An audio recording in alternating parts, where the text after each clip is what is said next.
My name is Jason Moley. Our sawmill is JRM Pallets. We've been operating since 2012.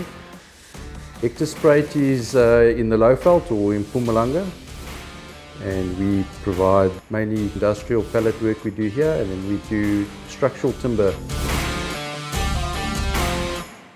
We look at the best machinery to get the best recovery.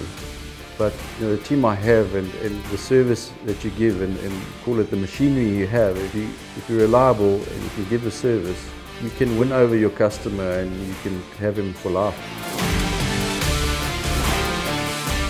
So we've got two sawmilling lines. We've got a pallet line and a pallet component line, which predominantly cuts eucalyptus or gums. And then we've got another new line which we've just installed, which is predominantly our pine line.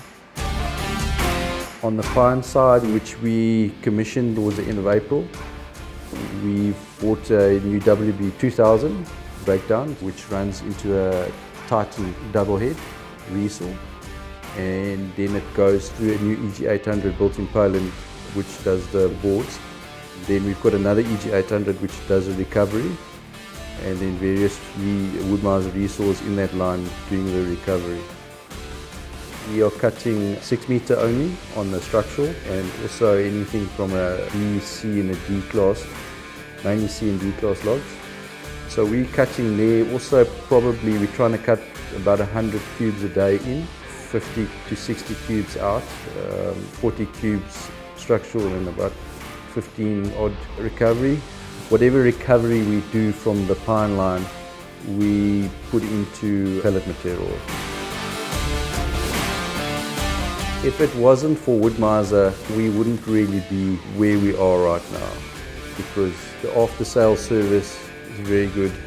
We used to have Alistair come out on Sundays.